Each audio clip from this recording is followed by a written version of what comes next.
Hello friends, नमस्कार। आप सभी को नमस्कार। आप सभी का वेलकम इस क्लास में। You all are welcome to this class.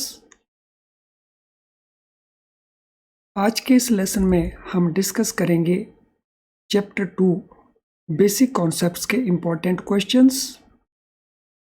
तो let us start the questions. तो शुरू करते हैं क्वेश्चन के सिलसिले को। तो ये हमारे पास सबसे पहला क्वेश्चन है, व्हाट आर फंडामेंटल आइडियाज और basic assumptions underlying theory and practice of financial accounting.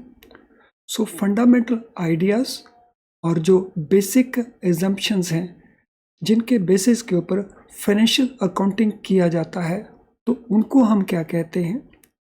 सो उनको हम कहते हैं थ्योरेटिकल फ्रेमवर्क, उनको हम कहते हैं रिकॉर्डिंग ऑफ ट्रांजैक्शंस, उनको हम कहते हैं डिफरेंसेस इन टर्मिनोलॉजी, उनको हम कहते हैं डिफरेंसेस इन डायलैक्ट।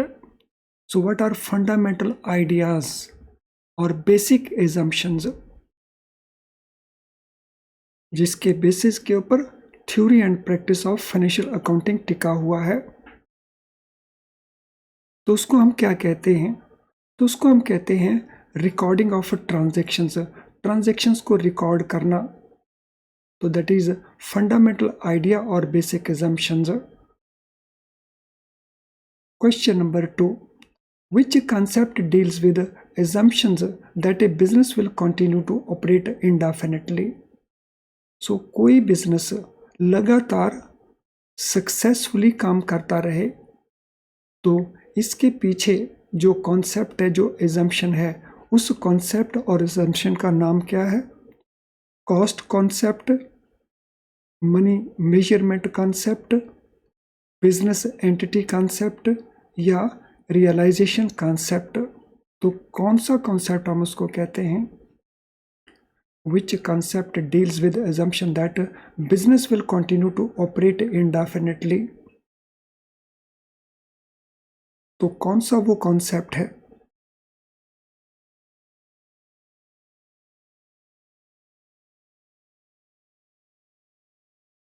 तो उस कॉन्सेप्ट को हम कहते हैं गोइंग कंसर्न कॉन्सेप्ट, यानी इसके बीच में उसका आंसर नहीं है, तो answer is going concern concept.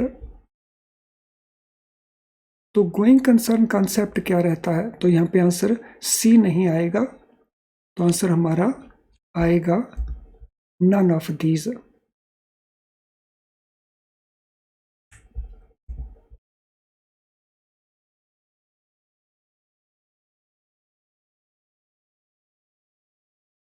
तो गोइंग कंसर्न क्या होता है? सो गोइंग कंसर्न का मतलब है कि वो बिजनेस कॉन्टिन्यूस बेसिस के ऊपर चलता रहेगा। Question number 3, which concept deal with matching of expenses with revenue in the same accounting period? So कौन सा वो कॉन्सेप्ट है जो एक्सपेंसेस को और इनकम को जो सेम पीरियड को रिलेट करते हैं उनको मैच करता है? Going concern concept, matching concept, accounting period concept या कन्वेंशन ऑफ कंजर्वेटिज्म? सो वो कॉन्सेप्ट जो मैच करता है एक्सपेंसेस विद रेवेन्यू, लेकिन इन द सेम अकाउंटिंग पीरियड। तो उस कॉन्सेप्ट को हम कौन सा कॉन्सेप्ट कहते हैं? Which concept it is called? तो उस कॉन्सेप्ट को हम कहते हैं matching concept, answer B. So that is called matching concept. Let us go to fourth question.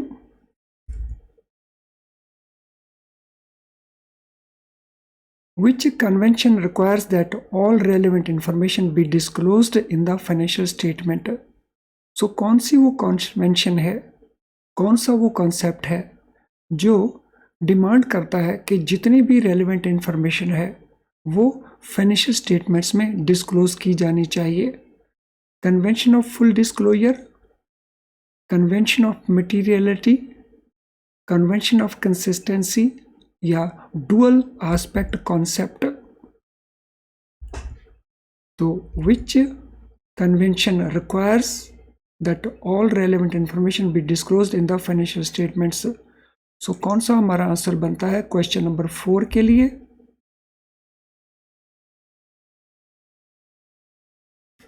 Question number 4, what is the relevant answer? So question number 4 के लिए जो answer बनता है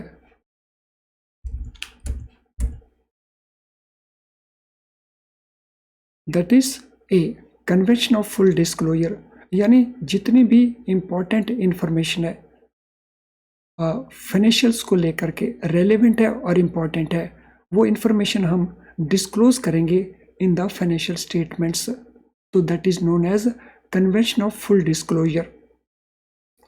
व्हाट इज अकाउंटेंसी? अकाउंटेंसी हम किसको कहते हैं? So what is accountancy?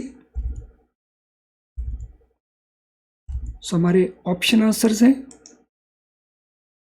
Systematic knowledge of accounting, method of preparing books of account, process of summarising communicating accounting information, और all the above.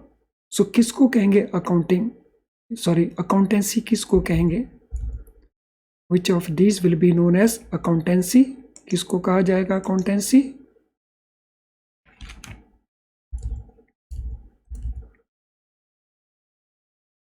Question number 5,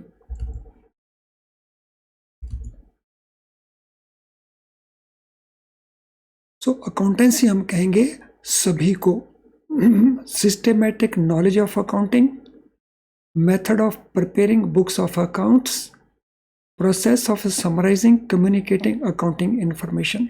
यानी अकाउंटेंसी के अंदर हम क्या करते हैं, एक सिस्टमेटिक नॉलेज है अकाउंटिंग, और ये एक मेथड है जिसके द्वारा हम बुक्स को प्रिपेयर करते हैं, अकाउंट की बुक्स को, और ये एक प्रोसेस है जिसमें हम समराइज करते हैं और कम्युनिकेट करते हैं अकाउंटिंग इंफॉर्मेशन को to the stakeholders. Question number 6, what is accounting often called? आमतौर के ऊपर हम अकाउंटिंग को क्या कहते हैं?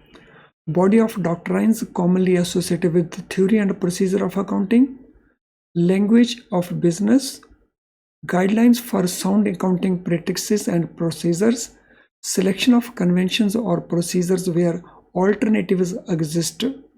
तो question number 6, what shall be the answer?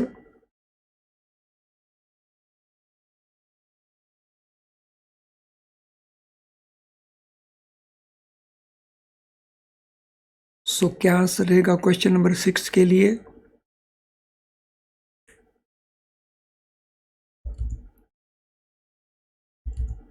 Question number 6, what shall be the answer? So question number 6 के लिए आंसर रहेगा बी, अकाउंटिंग को हम बिजनेस की लैंग्वेज कहते हैं। सो बिजनेस में क्या हैपन हो रहा है इसको बताने के लिए हम अकाउंटिंग को यूज करते हैं, and that is the reason we call it language of business. What are accounting principles? Accounting principles क्या होते हैं? अकाउंटिंग प्रिंसिपल्स क्या होते हैं? Standards for sound accounting practices and procedures in reporting financial status and periodic performance of the business, या body of principles commonly associated with theory and procedure of accounting, या rules governing formation of accounting axioms, और all the above. Accounting principles क्या हैं? Question number 7,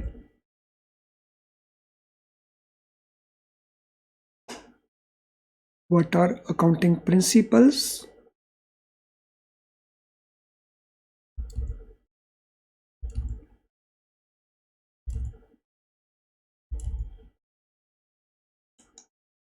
सो accounting principles हैं all these above, वो standard जिसके द्वारा हम स्टैंडर्ड साउंड अकाउंटिंग पॉलिसीज और प्रोसीजर को फॉलो करते हैं।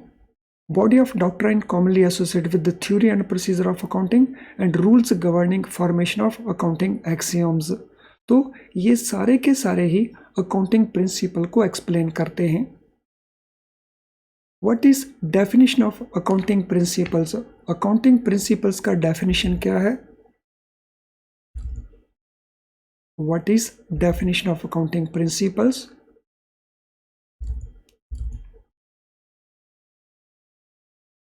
Body of doctrines commonly associated with theory and procedure of accounting. Rules governing formation of accounting axioms. Guidelines to establish standards for sound accounting practices and procedures in reporting and the financial status and periodic performance of the business. या selection of conventions and procedures where alternatives exist. तो यहाँ पे हमने बतानी है उसका definition. So what is definition of accounting principles?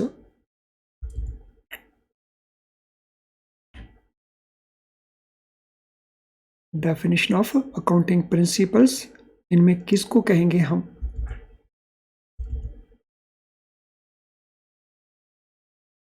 तो it is option C, वो guidelines to establish standards for sound accounting practices and procedures in reporting financial status and periodic performance of a business. तो हम standard fix करना चाहते हैं sound accounting practices के और procedures के, उसके लिए हम यूज करते हैं अकाउंटिंग प्रिंसिपल्स को. Now question number 9. What are sources from which rules governing formation of accounting axioms and principles are derived? वो sources क्या हैं जहाँ से हम rules governing formation of accounting axioms and principles derive करते हैं? Common experience, historical precedents, statements by individuals and professional bodies, or all the above. So इनका source क्या है? Question number 9. The source here is D. ये सारे के सारे ही sources हैं. Over the years किस प्रकार से accounting principles को बनाया गया? Common experience के basis के ऊपर, historical जो precedents हैं उनके basis के ऊपर, और जो इंडिविजुअल्स और प्रोफेशनल बॉडीज के कमेंट्स हैं, उनकी स्टेटमेंट्स हैं, सभी के बेसिस के ऊपर. What is purpose of accounting principles? Accounting principles का पर्पस क्या है? To establish guidelines for selection of conventions और procedures where alternative exist, to explain current accounting practice, to guide sound accounting practice and procedure in reporting financial status and periodic performance of business, or to summarize and communicate accounting information. तो purpose of accounting principle क्या है? So what is the purpose? तो purpose is C, to guide sound accounting practices and procedures in reporting the financial status and periodic performance of a business. What are accounting concepts? Accounting concepts क्या होते हैं? Basic rules, assumptions and principles to be followed while recording business transactions and maintaining books of account. A set of customs and traditions for preparation of accounting standards. The time-tested rules applicable only in specific situations, या scientific rules which differ from one country to another. Accounting concepts क्या होते हैं?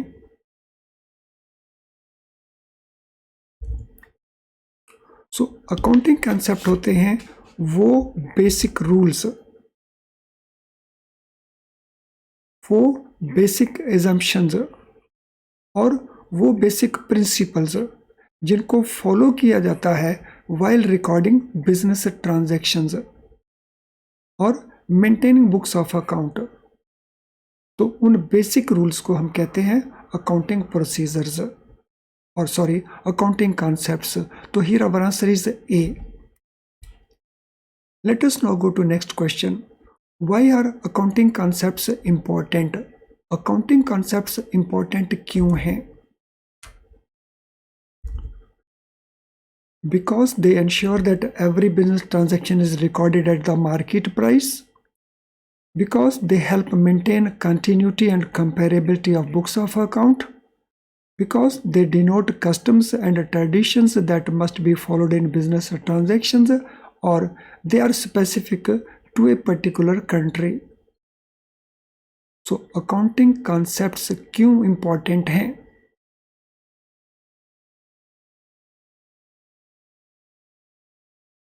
Question number 12. So they are important because they help maintain continuity and comparability of books of account.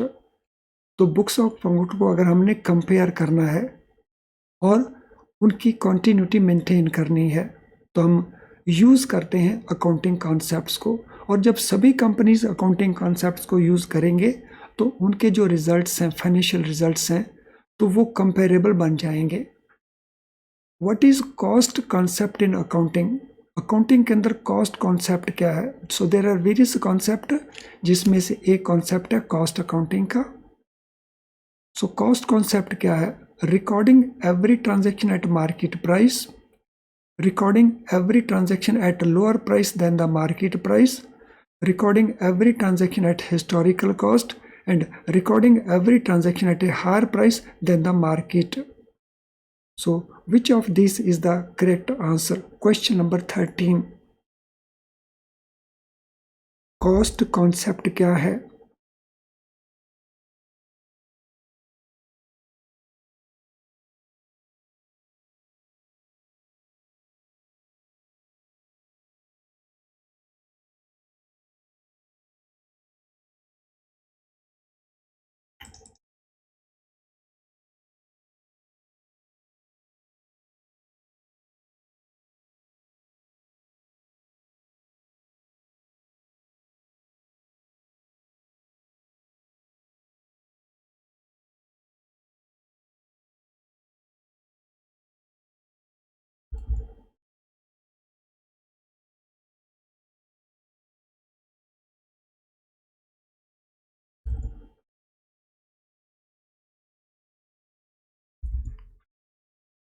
So what is cost concept?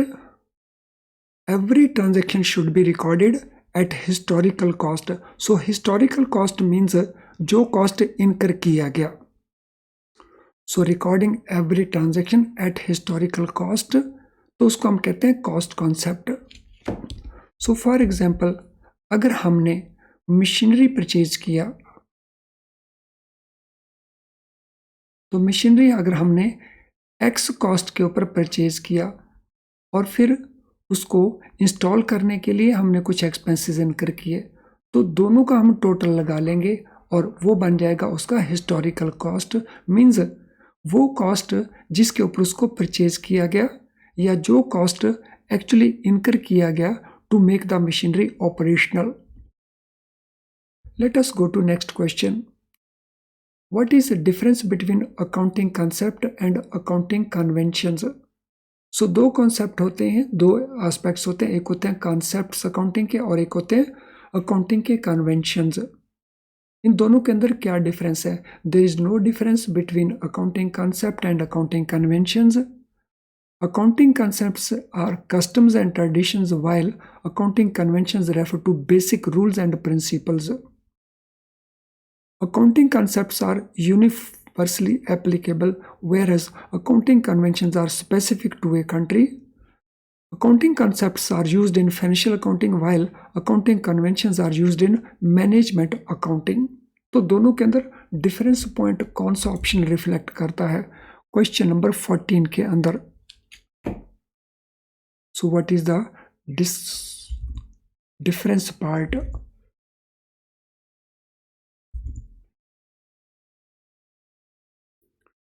So it is option B. जो accounting concepts हैं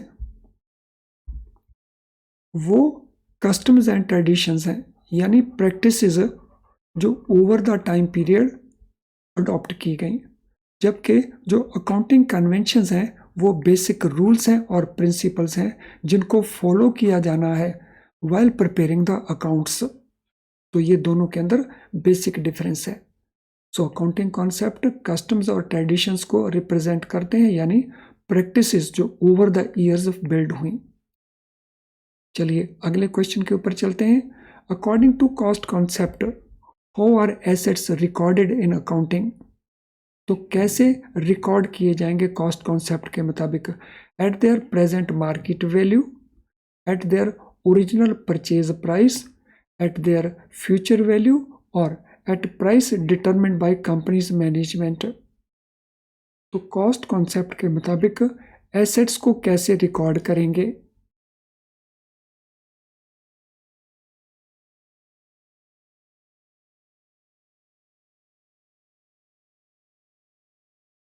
So these will be recorded on the basis of their purchase price, जिस price के ऊपर उनको purchase किया गया originally. What is basis for subsequent accounting for assets? So subsequent accounting for assets के basis क्या है? In case of cost concepts, market value, present value, original purchase price या fair value. सो subsequent accounting period के लिए assets का जो valuation है उनका जो अकाउंटिंग है कैसे किया जाएगा? Question number 16.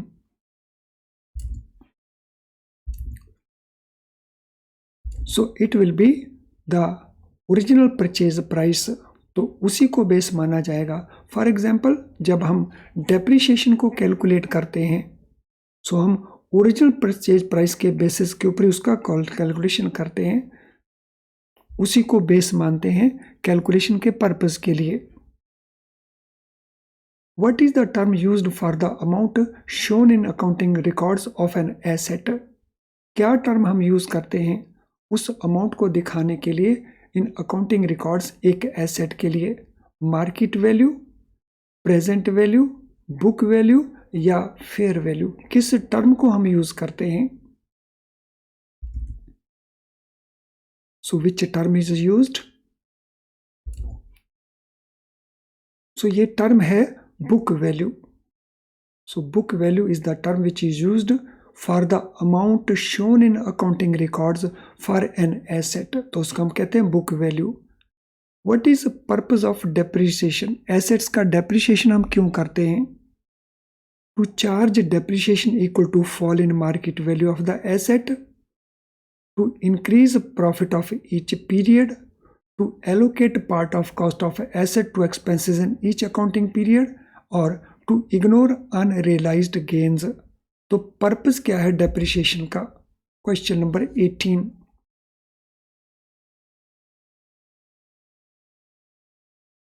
What is the purpose of depreciation? So depreciation का पर्पस होता है कि जो उसकी फिक्स्ड कॉस्ट है किसी भी एसेट की, सो इसको हम अंडरस्टैंड कर लेते हैं. So there is a fixed cost of say machinery. अगर हम इस सारी कॉस्ट को उस ईयर के एक्सपेंसेस में डाल देंगे जिस ईयर में उसको परचेज किया गया, then what will happen? So there will be loss, क्योंकि इस एसेट को हमने over number of years use करना है, इसीलिए उसकी सारी वैल्यू को हम, सारी कॉस्ट को हम उसी साल में जिस साल में परचेज किया उसमें इंक्लूड नहीं करते. हम टोटल कॉस्ट को इंस्टॉलमेंट में डिस्ट्रीब्यूट कर लेते हैं और फिर उसको एलोकेट करते हैं टू डिफरेंट ईयर्स. तो ये जो इंस्टॉलमेंट बनती है फिक्स्ड कॉस्ट का distributed over number of years, इसी को हम कहते हैं डेप्रिसिएशन. और डेप्रिसिएशन का पर्पस क्या है कि हम part of cost of the asset allocate कर देंगे as expenditure in each accounting period. Next question. What is main argument for showing assets at cost instead of market value?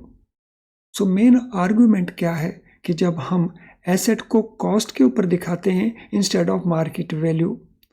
To make assets appear more valuable, the cost concept meets all three basic criteria of relevance, objectivity and feasibility, to make the asset easier to sell और to hide losses from the investors.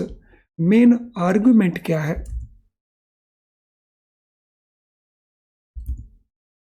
So main argument है to make asset appear more valuable.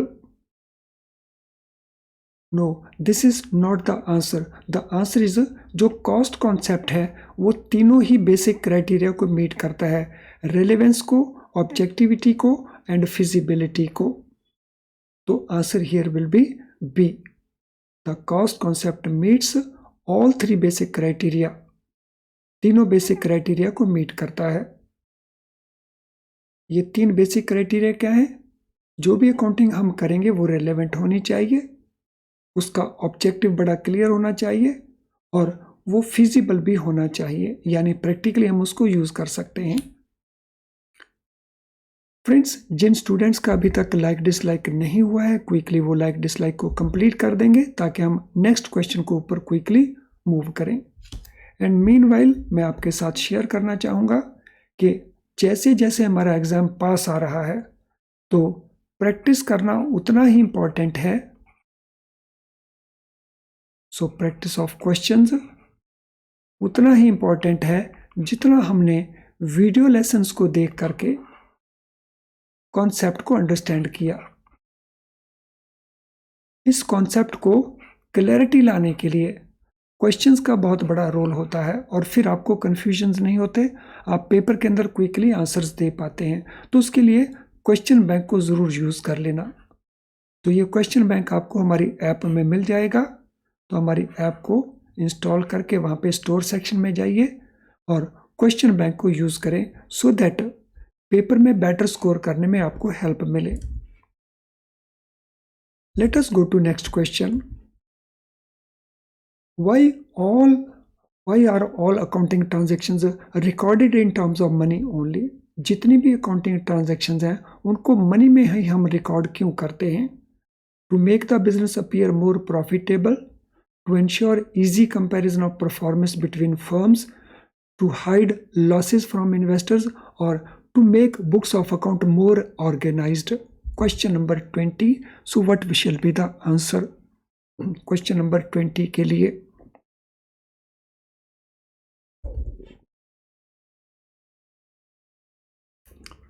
तो answer रहेगा B, to ensure easy comparison of performance between firms. तो different firms का अगर हमने comparison करना है, उनकी वर्किंग का, उनकी एसेट लायबिलिटी पोजीशन का, so that will be possible only when we express in money terms. What are limitations of money measurement concept? Money measurement concept की लिमिटेशन क्या है? It makes books of account harder to read. It limits type of assets that can be recorded. It does not record vital business facts that are not expressible in money terms, or it increases likelihood of fraud. तो limitation क्या है money major concept का?